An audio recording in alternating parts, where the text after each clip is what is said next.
देश भर के एयरपोर्ट्स पर लोग परेशान हो रहे हैं।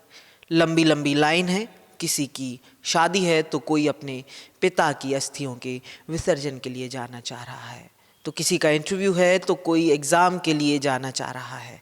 लेकिन मजबूरी देखिए, समय से नहीं पहुंच पा रहा। कारण है या तो फ़्लाइट कैंसिल हो गई है या फिर अचानक से फ़्लाइट टिकट के चार्ज इतने बढ़ गए कि 2 महीने तक की पूरी सैलरी तक चली जाए। जो लेने जा भी रहा है तो अगर नसीब अच्छा होगा तो ही टिकट मिल रही हैं, क्योंकि अधिकतर फ़्लाइट कैंसिल हैं और कुछ ही उड़ानें आसमान में हैं। जैसे जैसे उड़ानों की संख्या कम हो रही है वैसे ही मांग भी बढ़ रही है और वैसे ही दाम भी आसमान छू रहे हैं। दिल्ली से लेकर मुंबई और कोलकाता तक, या चेन्नई से लेकर भोपाल और पटना तक, हर जगह लंबी लंबी लाइनें उस कुछ साल पुराने मंजर की याद दिला रही हैं जब कोविड का कहर था और लोग अपने अपने घरों को जाने के लिए तड़प उठे थे, लेकिन जा नहीं पा रहे थे। आज भी लाइनों में खड़े लोगों की आंखों में वही कसक फिर दिखने लगी है।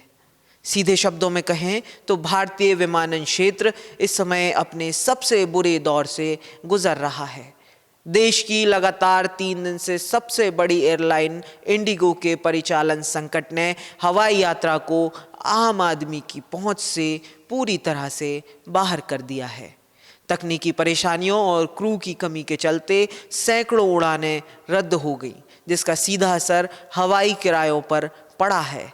स्थिति यह है कि घरेलू मार्गों का किराया अब लंदन और पेरिस के टिकटों से भी महंगा हो गया है। विभिन्न ट्रैवल पोर्टल्स और बुकिंग वेबसाइटों के ताज़ा आंकड़ों के मुताबिक जिन रूट्स पर इंडिगो का दबदबा था, वहां सबसे ज़्यादा मारामारी है। चूंकि इंडिगो के पास घरेलू बाजार की 60% से ज़्यादा हिस्सेदारी है, उसके लड़खड़ाते ही पूरा सिस्टम चरमरा गया है। इंडिगो एयरलाइन की ओर से पिछले 2 से 3 दिनों में हर दिन सैकड़ों उड़ानें रद्द की गई हैं। देश के प्रमुख शहरों के बीच हवाई किरायों में लिहाजा बेतहाशा बढ़ोतरी हुई है। सामान्य दिनों में 6 से 8 हज़ार रुपये में मिलने वाले टिकट अब 50 से 60 हज़ार रुपये तक पहुंच गए हैं। सबसे ज़्यादा प्रभावित होने वाले रूट्स में कोलकाता, मुंबई, उदयपुर, पटना और दिल्ली हैं। आलम यहाँ तक है कि दिल्ली से पटना का किराया 66 हज़ार रुपये तक पहुँच गया है, जबकि मुंबई और कोलकाता के बीच किराया 60 हज़ार तक पहुँचा है। ये बढ़ोतरी 500 से लेकर 800% तक हुई है। अब सवाल है कि आखिर ये सब शुरू कहाँ से हुआ और इस सब का आखिर जिम्मेदार कौन है। बाजार विशेषज्ञों का मानना है कि ये केवल उड़ानों के रद्द होने का मामला नहीं है, बल्कि ये डायनेमिक प्राइसिंग एल्गोरिदम का भी असर है। इंडिगो के एक ही दिन में सैकड़ों उड़ानें रद्द करने से हज़ारों सीटें सिस्टम से गायब हो गईं। दूसरी तरफ विस्तारा और एयर इंडिया जैसी बाकी एयरलाइंस की सीटें बहुत सीमित हैं। जब यात्री रद्द हुई इंडिगो फ्लाइट्स की जगह दूसरी फ्लाइट ढूंढते हैं तो डिमांड में भारी उछाल आ जाता है और कीमत को अपने आप अधिकतम स्तर तक ले जाता है। वहीं देश में शादियों और छुट्टियों का पीक सीजन है, लिहाजा डिमांड पहले से ही बढ़ी हुई थी और इस संकट ने आग में घी का काम किया।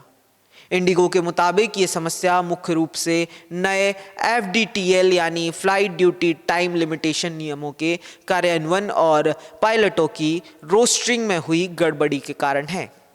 एयरलाइन ने स्वीकार किया कि उनके पास आवश्यक क्रू की कमी हो गई है। इंडिगो ने DGCA को सूचित किया कि परिचालन पूरी तरह से सामान्य होने में थोड़ा समय लग सकता है। ये सब DGCA और सरकार के क्रू के लिए निर्धारित और टाइम और रेटिंग टाइम के नियमों में बदलाव के बाद शुरू हुआ। हालांकि DGCA ने इस बीच क्रू के विश्राम से जुड़े नियमों को वापस ले लिया है, लेकिन सवाल यहाँ ये है कि क्या मार्केट पर मोनोपोली हो जाने से कोई एक कंपनी हर चीज़ से ऊपर उठ जाती है और अपने हितों के लिए किसी का दर्द और तकलीफ़ें मायने नहीं रखता। बहरहाल सरकार और नागरिक उड्डयन मंत्रालय की तरफ से कहा गया कि इस सब को ठीक होने और पटरी पर आने में 3 दिन तक का समय लग सकता है। हालांकि इंडिगो की तरफ से 10 दिन तक की बात की जा रही है।